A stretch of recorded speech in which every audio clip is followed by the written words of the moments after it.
menyembelih hewan ternak pertama pada hari Id dan hari-hari tasyrik. Jadi nggak boleh penyembelihan hewan udhiyah itu di luar daripada waktu ini, Pak. Saya mau menyembelih kurban pakai sapi tapi sebelum subuh, biar setelah sholat Id tinggal ngetel-ngetel, nggak bisa. Ya, nggak usah diotak-atik, ketentuannya sudah ada, Pak. Dan hari-hari tasyrik 11, 12, 13, poin ketiga dalam rangka mendekatkan diri kepada Allah Subhanahu wa Ta'ala.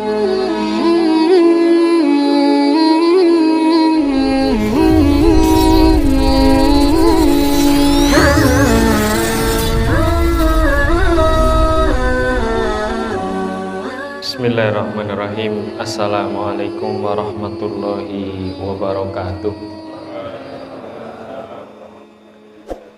Alhamdulillahirabbil alamin. Innal hamdalillahi nahmaduhu wa nasta'inuhu wa nastaghfiruh wa na'udzu billahi min shururi anfusina wa min sayyiati a'malina. May yahdihillahu fala mudhillalah wa may yudlilhu fala hadiyalah. Asyhadu an la ilaha illallah wahdahu la syarikalah wa asyhadu anna Muhammadan abduhu wa rasuluh la nabiyya wa la rasula ba'dah. Qala ta'ala a'udzu billahi minasyaitonir rajim. Ya ayyuhalladzina amanu taqullaha haqqa tuqatih wa la tamutunna illa wa antum muslimun. Ya ayyuhalladzina amanu taqullaha wa qulu qawlan sadida yuslih lakum a'malakum wa yaghfir lakum dzunubakum wa may yuti'illaha wa rasulahu faqad faza fawzan 'azima. Wa qala nabiyyuna Mustafa Muhammad sallallahu alaihi wasallam, ittaqillaha haitsu ma kunta wa atbi'i sayyi'atal hasanata tamhuha wa khaliqin nas bi khuluqin hasanin. Amma ba'du. Jemaah yang senantiasa dimuliakan Allah Subhanahu wa Ta'ala, alhamdulillah di kesempatan malam hari ini kita masih senantiasa diberikan nikmat oleh Allah dengan berbagai macam nikmatnya, yang dengan nikmat-nikmat itu kita bisa gunakan dalam rangka beribadah, melakukan ketaatan kepada Allah Subhanahu wa Ta'ala, dan mudah-mudahan nikmat ini senantiasa Allah berikan kepada kita, amin ya rabbal alamin.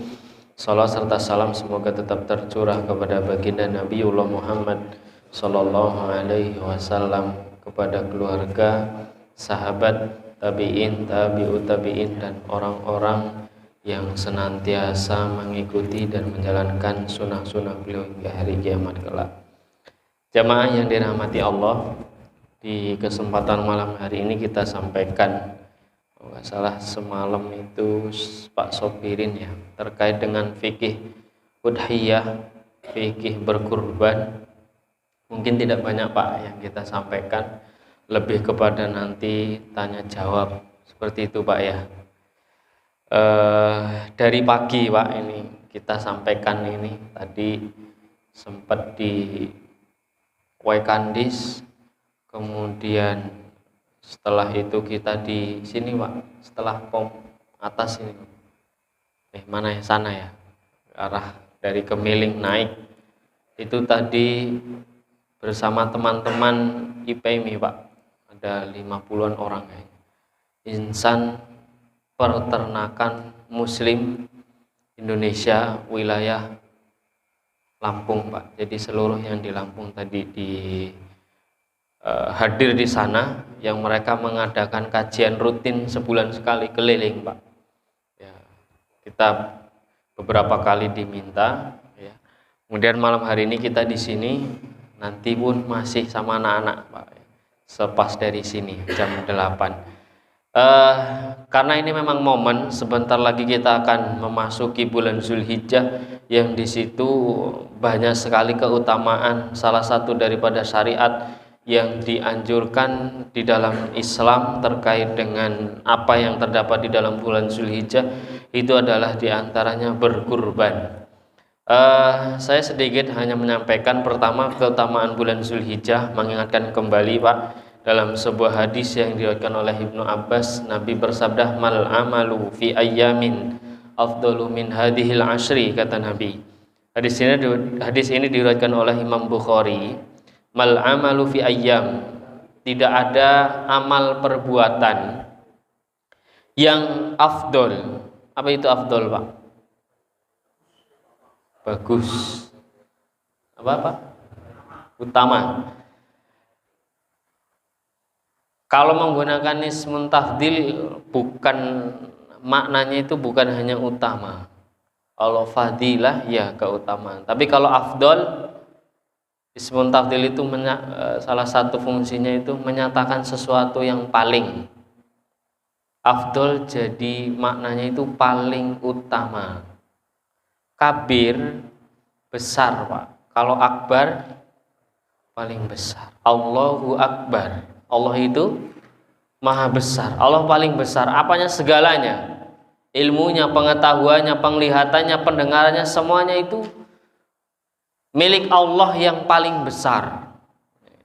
Maka Nabi sampai menggunakan ismun tafdil, mal amalu fi ayyamin afdol. Tidak ada amal perbuatan yang paling utama yang dilakukan oleh seorang hamba min hadhil ashri, kecuali di 10 awal di bulan Zulhijjah. Ini ada kalender hijrahnya enggak?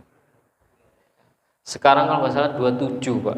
27 Zulqaidah.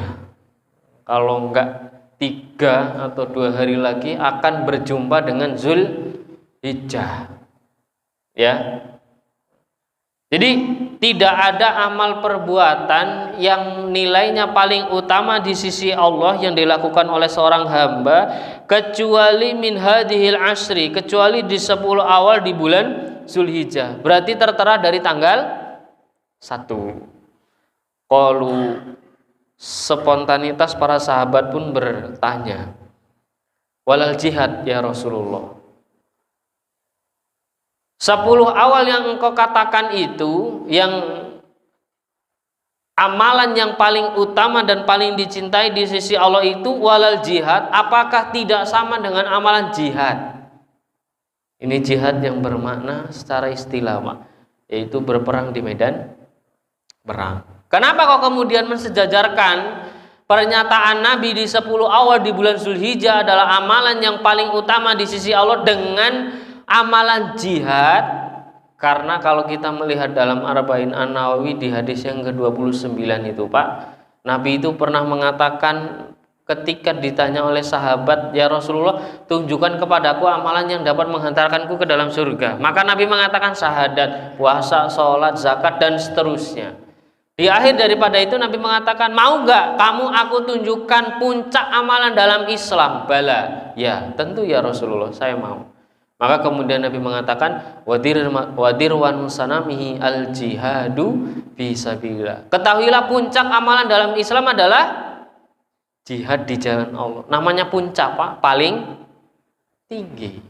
Maka kemudian para sahabat mensejajarkan pernyataan Nabi di 10 awal itu dengan amalan jihad, karena Nabi pernah di lain waktu mengatakan puncak amalan dalam Islam adalah jihad. Maka kemudian faqalan Nabi pun menjawab walal jihad, tidak pula amalan jihad menyamai daripada 10 awal di bulan Zulhijjah illa, kecuali yukhatiru rajulu illa rajulun yukhatiru binafsi, kecuali jihadnya seseorang itu dengan harta wa malihi, ya, wa nabbi nafsihi wa malihi, dengan jiwa dan hartanya sendiri, falam yarji bisai, kemudian dia tidak kembali alias mati syahid. Itu baru bisa menandingi keutamaan yang terdapat di 10 awal di bulan Zulhijjah. Maka para ulama mengatakan kalau di 10 awal di bulan Zulhijjah itu adalah hari-hari yang paling utama, sedangkan di 10 akhir di bulan Ramadan adalah malam-malam yang paling utama. Kalau di 10 akhir Ramadan itu ada apa, Pak? Malam Lailatul Qadar. Maka dinyatakan oleh ulama ada malam-malam yang paling utama. Tapi kalau 10 awal di bulan Zulhijjah adalah hari-hari yang ini cakupannya lebih luas, siang dan malam kalau namanya hari itu. Maka ketika sudah masuk di 10 awal di bulan Zulhijjah, hadisnya itu umum Pak. Silakan berbuat amal soleh apa saja. Tilawahnya ditingkatkan, qiyamul lailnya ditingkatkan, sedekah dan lain sebagainya. Ya, bahkan puasa dari tanggal 1 pun dianjurkan. Kalau di riwayat yang lain itu Nabi mengatakan ketika sudah masuk di 10 awal bulan Zulhijjah, perbanyak takbir, tahmid dan tahlil. Allahu Akbar, Allahu Akbar, Allahu Akbar. Terus lebih kepada individu, berangkat ke masjid sambil takbir, berangkat ke kantor sambil bertakbir, berangkat ke pasar sambil bertakbir. Terus wabil khusus untuk imam bisa memandu itu. Selepas daripada sholat silakan takbir dipandu 1, 3, 5 atau seterusnya. Sampai kemudian Idul Adha 10 Zulhijjah, sampai kemudian hari-hari tasyrik. Dah sampai hari-hari tasyrik saja Pak.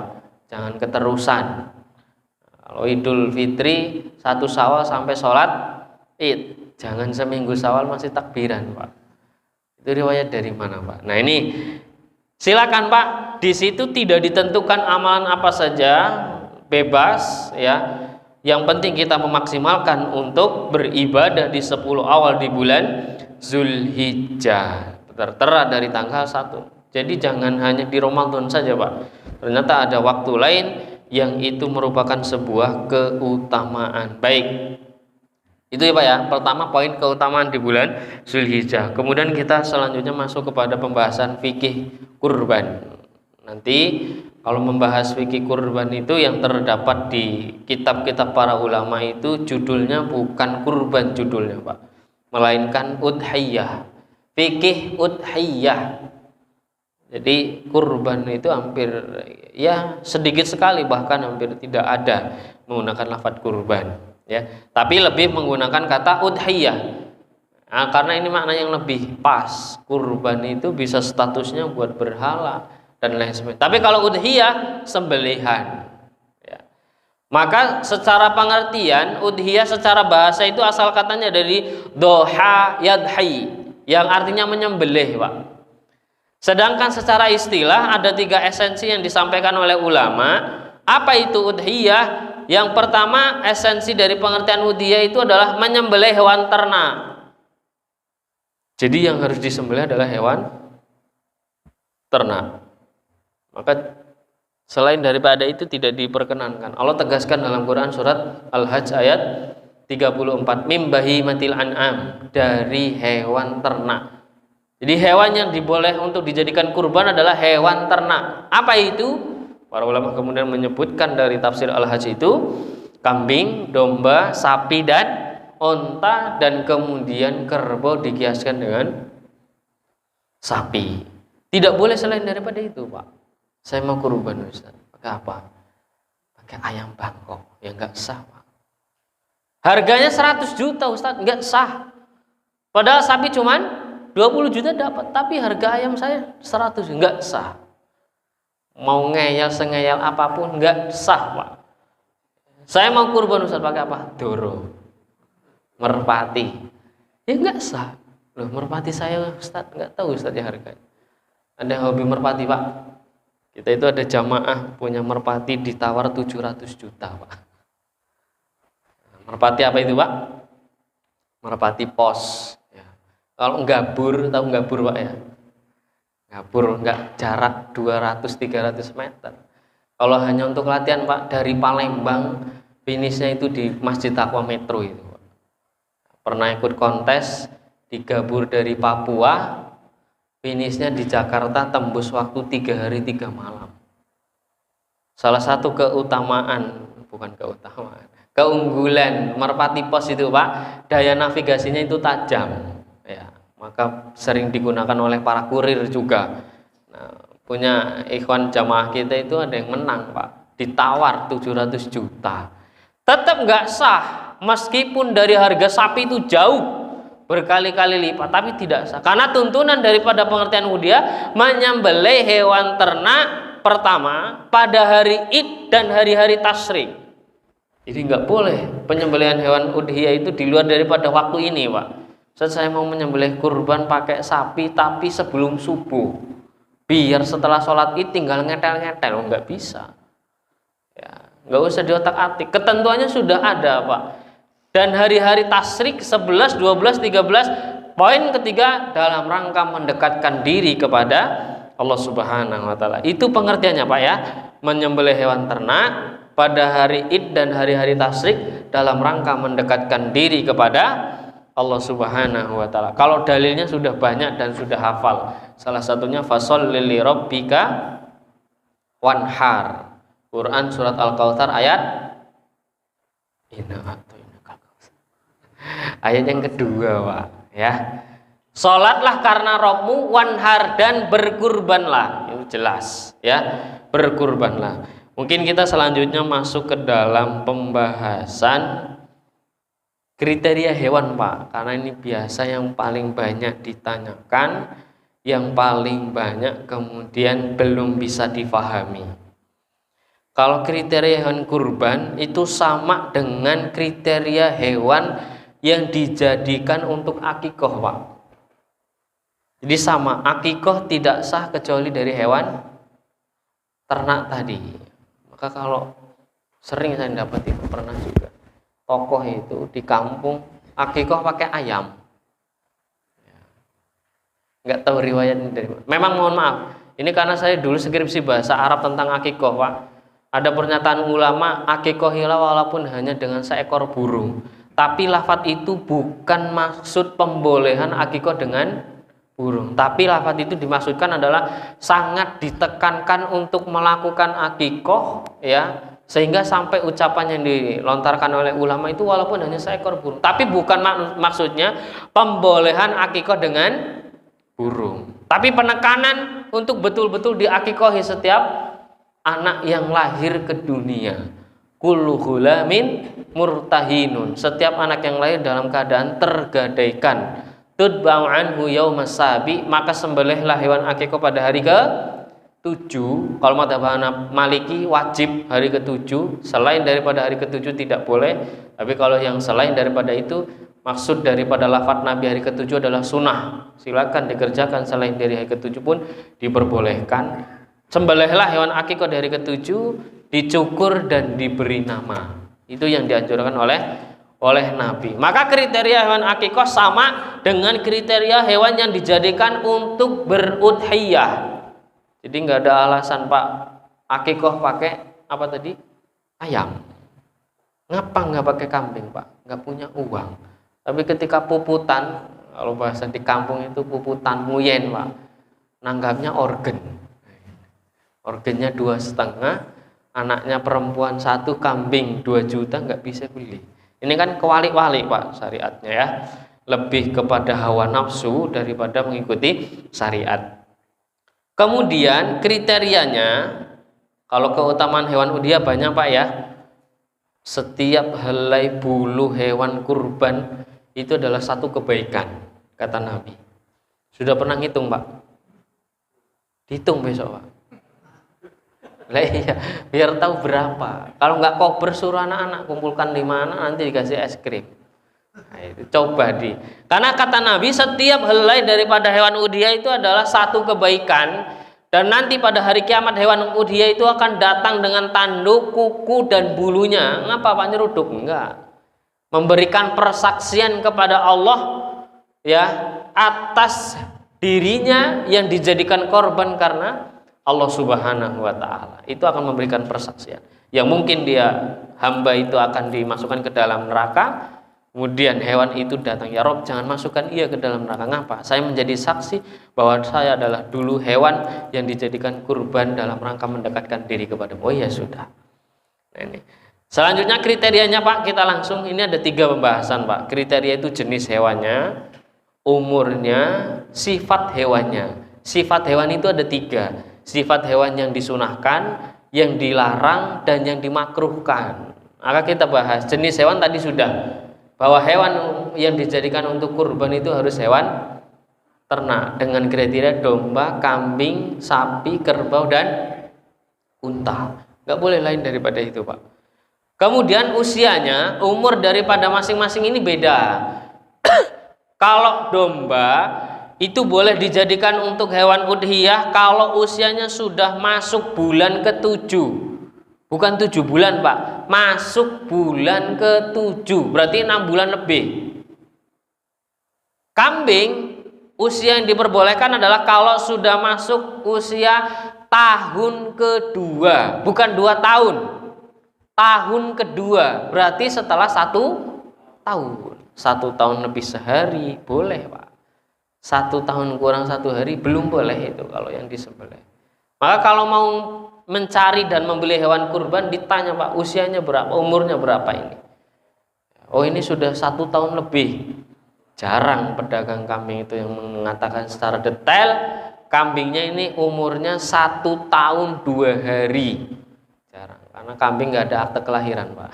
Jadi cuma menerka saja. 1 tahun lebih ini. Kalau sapi usia yang diperbolehkan adalah masuk tahun ketiga, berarti 2 tahun lebih. Unta tahun kelima 4 tahun lebih usianya. 4 tadi, domba bulan ke-7, kambing tahun kedua, sapi tahun ketiga, unta tahun ke-5.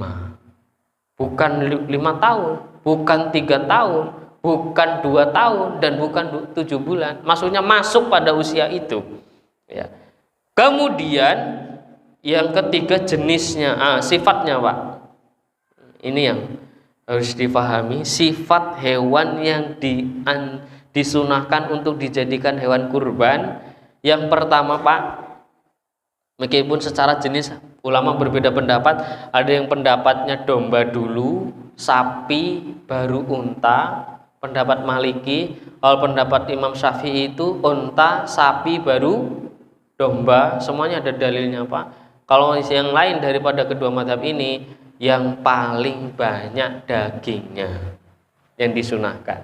Tetapi di sini beberapa yang mensunahkan daripada hewan kurban, disunahkan itu adalah hewan kurban itu jenisnya domba, gemuk, bertanduk, dan jantan. Jadi Pak, jantan jenis kelamin itu masuk pada perkara sunnah bukan sunnah. Bukan masuk perkara sah dan tidaknya. Kalau jenis kelamin silakan apa saja. Adapun kalau jantan itu masuk dalam perkara yang sunnah. Dikerjakan mendapat pahala, ditinggalkan tidak berdosa. Maknanya kalau bukan jantan tetap sah. Bisa dipahami Pak ya. Tanduk juga masuk dalam kriteria sunnah. Maknanya kalau hewan itu tidak bertanduk tetap sah. Kalau berbicara sah dan tidaknya ya sah. Ya. Kemudian yang kedua, hewan yang dilarang untuk jadikan hewan kurban. Sifatnya bukan hewannya. Jenisnya sudah benar Pak, sapi atau kambing atau domba, ada onta, usianya sudah betul. Domba masuk usia ke bulan ke-7, kambing masuk tahun kedua. Tapi kalau ada sifat yang di situ dilarang untuk dijadikan hewan kurban, maka tidak boleh Pak. Apa saja? Ada 4 kata Nabi, arbaun la tajusu fil adhahi. 4 sifat hewan yang tidak boleh untuk dijadikan hewan kurban. Yang pertama al-aura'u bayyinu auraha. Buta.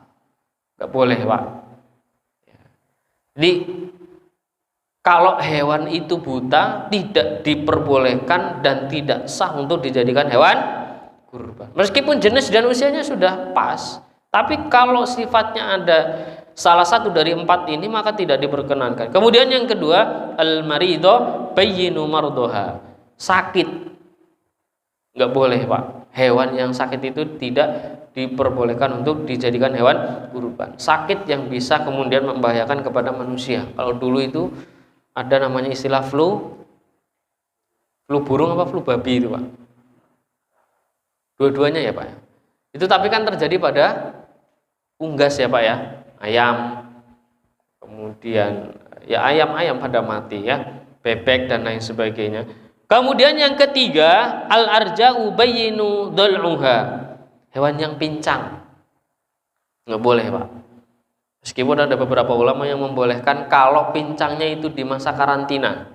Misalnya 1-2 hari sebelum makan disembelih biasanya sudah dikumpulkan oleh panitia, diikat, dan kemudian ketika masa karantina itu ada yang tersendat tali dan lain sebagainya sehingga menyebabkan pingsan, itu masih diperbolehkan. Dan yang terakhir adalah hewan yang kurus yang sampai tidak ada dagingnya.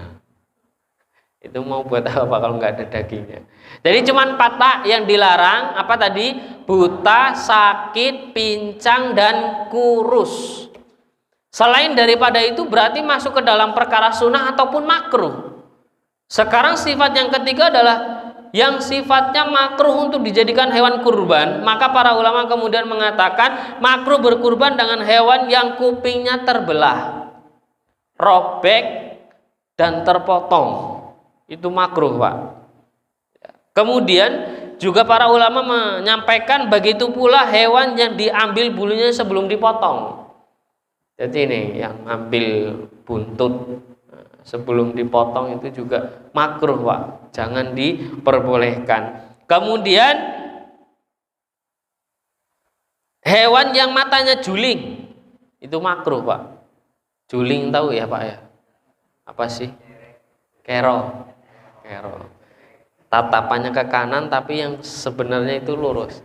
Ini kalau buat ngintip berhasil ini, Pak. Karena bisa mengelabui. Ya. Giginya sudah copot karena umurnya sudah tua. Ini juga masuk dalam perkara makruh. Kemudian hewan yang berkudis. Kudis ini lebih identik kepada penyakit kulit. Itu makruh dijadikan untuk berkurban. Ya. Jadi kudis, terpotong telinga, robek dan lain sebagainya, kemudian juling, itu masuk dalam perkara hewan yang makruh.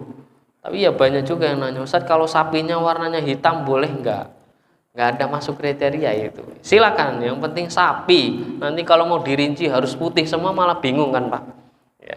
Jadi itu ketentuan daripada kriteria hewan, jenisnya, umurnya, sifatnya yang disunahkan, yang dimakruhkan dan yang dilarang, sudah semua. Kemudian yang terakhir mungkin saya sampaikan, sebenarnya masih banyak materinya, Pak, mungkin nanti bisa terselesaikan dari tanya jawab ya. Pembagian hewan udhiyah. Maka para ulama menyebutkan pembagian daripada hewan udhiyah itu adalah dibagi sepertiga lil mudhahi untuk orang yang berkurban, sepertiganya untuk fakir miskin, sepertiganya adalah untuk orang-orang kaya, hadiah. Jadi dalam pembagian hewan kurban semuanya itu dapat. Beda dengan pembagian zakat. Ya, orang miskin, orang kaya yang itu adalah berhak untuk mendapatkan, silakan dikasih. Untuk mudhahi sepertiga. Ini biasanya panitia wala pokok kentat. Ya yang penting tugas kita menawarkan. Tembus sapi misalnya 120 kilo dagingnya, berarti untuk yang berkurban berapa? 40 kilo. Kita tawari dulu. Tugas panitia itu membagi, bukan kemudian menyimpan ya. Pak, ini tembus dagingnya 120 kilo, jatah Bapak itu 40 kilo, mau diambil semua atau tidak? Biasanya sih saya selama ini jadi ketua panitia itu nggak ada, Pak, yang saya 10 kilo aja Ustaz, sisanya dibagikan dan dimasak. Oh ya sudah, silakan. Itu terkait dengan beberapa fikih udhiyah. Mungkin kalau ada yang mau ditanyakan silakan, saya persilahkan. Ya, monggo, Pak.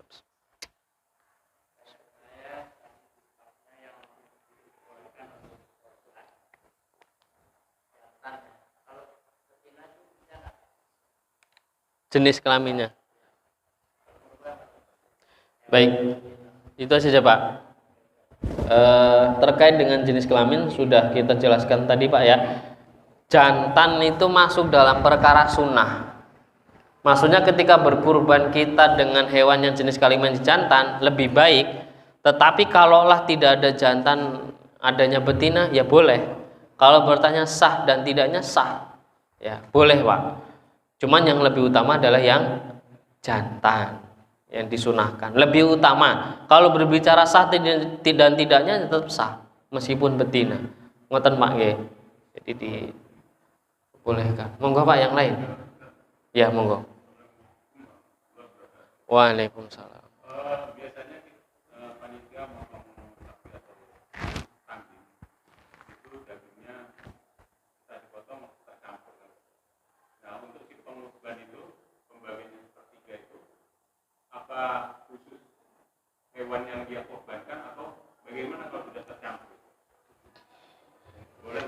Baik, yang dimaksud sepertiga itu adalah dari hewan kurbannya. Jadi dari hewannya Pak, bukan dicampur dengan yang lain. Maka ya, berarti ini panitianya yang harus diperhatikan lagi.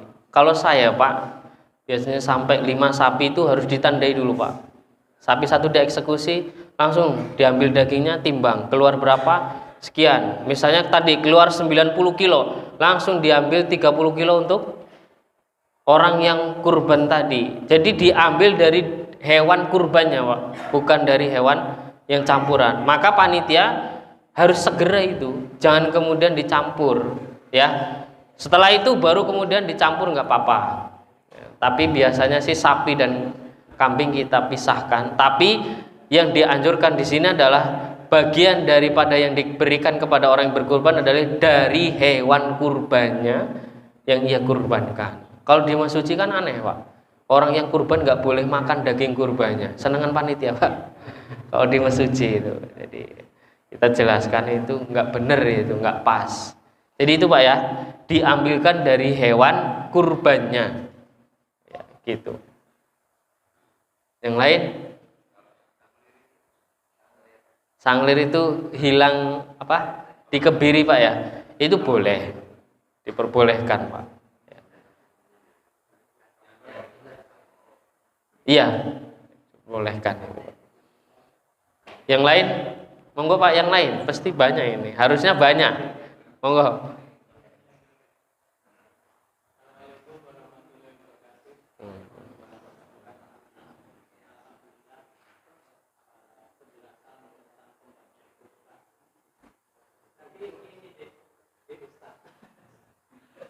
Yeah.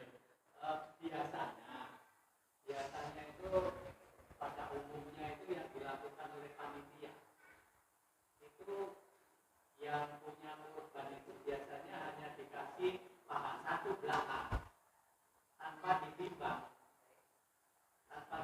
ini kambing, misalnya kambing nih, kambing berapa kilo gitu ya, tidak ditimbang, hanya diambilkan paha satu belakang untuk yang kurban. Nah, ini kan kurang sepertiga Pak ya, sepertiganya kurang nggak ditimbang bahkan gitu ya.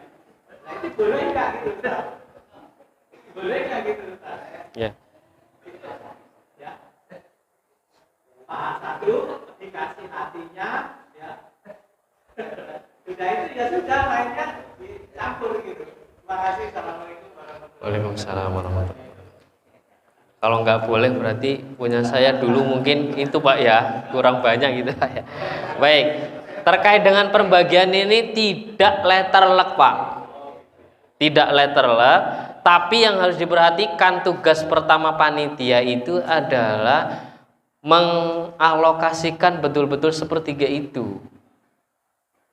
Masalah yang berkurban itu mau ngambil atau tidak, kemudian kita ada konfirmasi, Pak kita cuman bisa ngasih satu paha, kalau memang dia ridho ya boleh. Tapi kalau kemudian yang berkurban, loh bagiannya kan sepertiga Pak, ya tambahin. Ya nggak boleh kita kemudian melarang, karena memang secara bagian beliau yang berkurban adalah sepertiga daripada itu, gitu loh.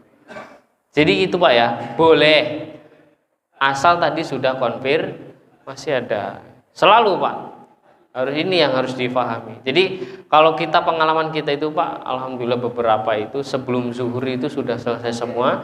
Caranya tadi Pak, misalnya ada beberapa sapi eksekusi, langsung 5 orang ngurusi ini, diambil dagingnya langsung ditimbang dapat berapa. Udah itu ketika sudah dapat hasilnya langsung dikonfirmasi yang kurban, Pak ini ketemu dagingnya sekian, seharusnya jatah Bapak sekian. Rata-rata selama pengalaman kami itu belum ada yang mengambil daripada jatah sepertiga itu. Ya 90 kilo, jatahnya 30 kilo, kalau dimakan sendiri kan ya sampai setahun. Gimana? Ya, kecuali kalau yang dia bagi 7. Berarti sudah 30 kilo itu dibagi 7 lagi. Bisa dipahami Pak? Biasanya kan rata-rata satu sapi itu 7 orang dari berbeda keluarga. Nah, itu juga sama Pak. Makanya tugas panitia adalah betul-betul mengkonfirmasi. Jangan kemudian 7 orang ini dikasih 2 kilo, beres. Enggak punya. Jadi itu Pak ya. Nah, monggo. Jelas Pak insya Allah. Nah, gimana? Nah, ini panitia lagi. Panitia ini biasanya belum dibagi sudah isikan dulu. Puasa. Biasa. Nah itu jatuhnya hukumnya gimana? Belum dibagi tapi sudah nyisikan dulu gitu. Ini alasannya apa? Alasannya misalnya di apa? Iya. Baik. Jeroan. Oh, rusuk. Iya. Disisikan untuk disok katanya. Tapi belum dibagi. Baik. Termasuk mencuri atau bagaimana? Baik. Itu tadi pertanyaannya kan misalkan Pak ya. Dan saya alhamdulillah bukan panitia di sini Pak ya. Misalkan. Baik. Secara umum tidak diperkenankan Pak. Panitia itu boleh mendapat bagian lebih tatkala memang sudah terdistribusikan. Ya. Dan di situ para ulama pun membolehkan. Kenapa? Karena melalui perantara ada panitia itulah pelaksanaan daripada penyembelihan hewan kurban itu terlaksana. Jadi istilahnya sebagai upah, berbeda dengan tukang jagal Pak.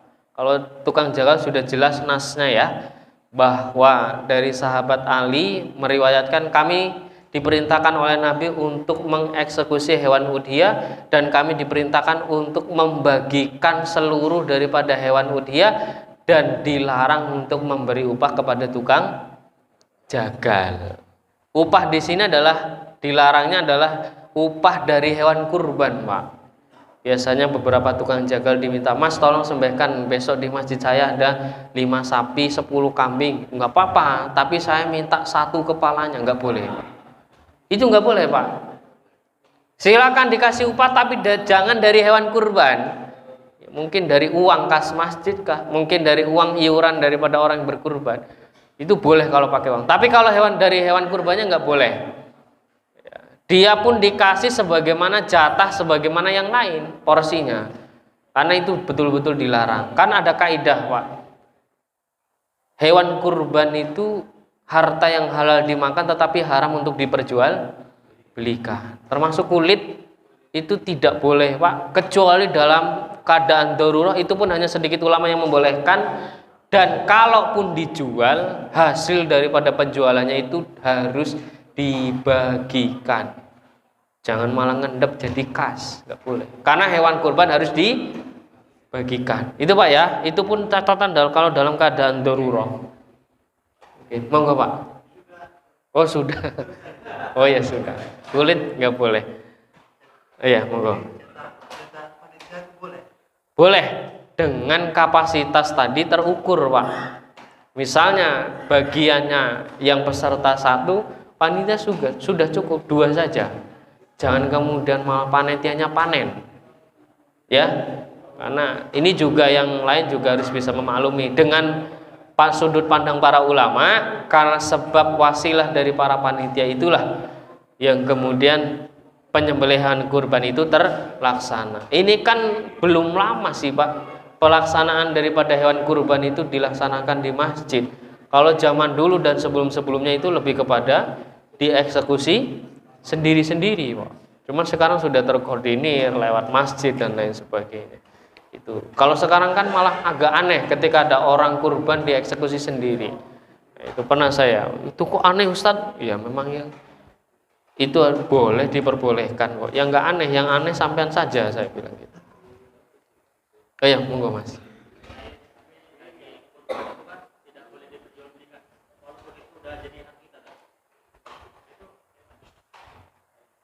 Itu sudah beda. Ya, beda lagi. Kalau sudah menjadi hak milik individu ya terserah dia. Dibuang ya monggo. Makanya ini pernah kita dapatkan itu panitia itu menjual kulit. Kenapa? Ketika saya tanya. Karena kalau dibagikan kulitnya itu peserta itu nggak mau makan saat pada dibuang. Ya, itu bukan urusan panitia. Ya, tugas panitia itu membagikan. Permasalahan dia mau memakan atau tidak itu sudah urusan dia sama Allah, bukan urusan panitia. Tugas panitia itu membagi. Jadi seperti itu ya, Mas. Apalagi kalau ya, untuk bisnis juga tidak diperkenankan, ya. Jadi itu. Tapi kalau sudah individu, ya, itu terserah dia. Assalamualaikum warahmatullahi wabarakatuh. Waalaikumsalam. Sekarang kan masih tetap marak namanya PMK ya. Penyakit PMK. Nah itu setiap hewan kurban biasanya dicek oleh tim medis. Dokter. Tandanya dikasih cap bahwa kita itu lolos tes kesehatan, kuping itu harus dibolong, dikasih tanda. Nah, karena ini ada faktor kesehatan. Tadi kan kalau tertulis makro kupingnya sobek ya. Nah, bagaimana itu ada unsur sengaja karena itu sebagai bukti bahwa dari segi kesehatan bahwa itu sehat. Membuktikan kan dengan ada di titik kalau itu di titik ada tanda nomor sekian gitu. Itu buktinya seperti apa? Baik. Kalau itu kaitannya terkait dengan sebuah maslahat yang lebih besar, boleh, Pak.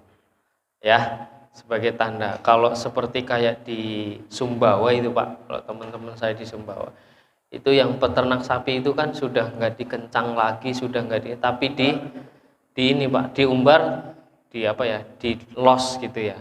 Tapi diberi tanda dengan tadi, Pak, ada cap, ada yang di telinga, ada yang di tubuhnya, pakai besi panas ditempelkan dan lain sebagainya. Karena itu untuk maslahat yang lebih besar diperbolehkan, ya.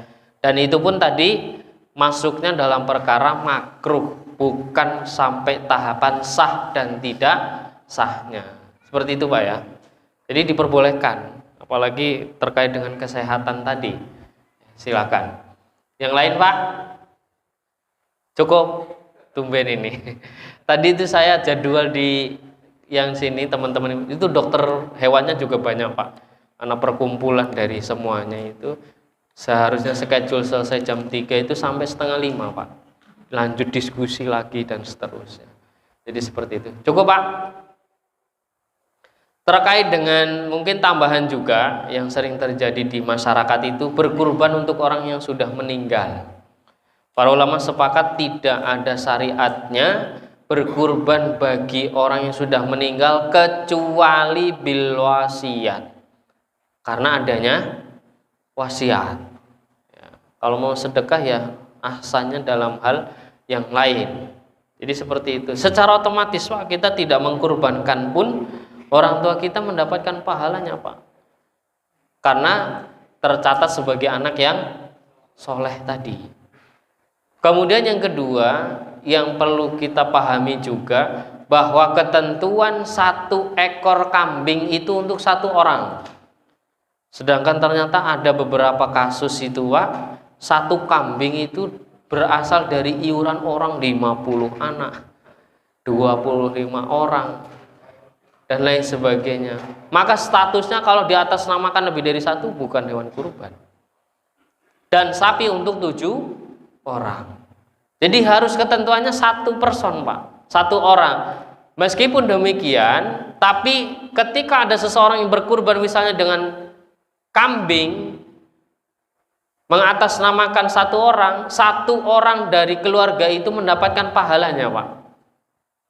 Dengan catatan masih dalam 1 periuk. Misalnya nih, saya punya anak 3, istri baru 1 ya. Berarti kan jumlahnya 5 dengan saya, Pak, ya.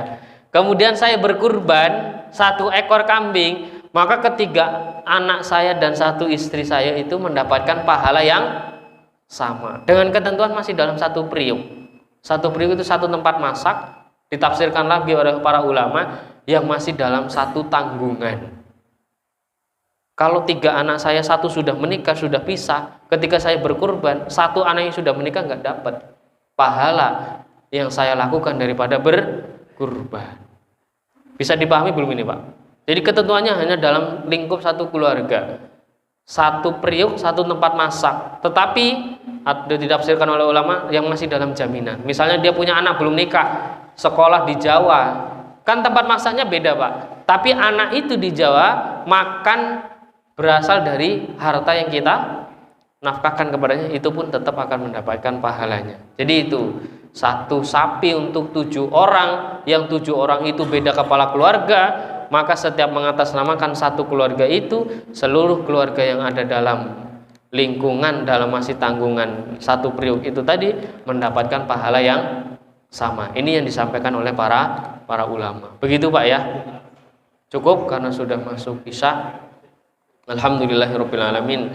Subhanakallahumma wa bihamdika asyhadu an la ilaha illa anta astaghfiruka wa atubu ilaik. Assalamualaikum warahmatullahi wabarakatuh.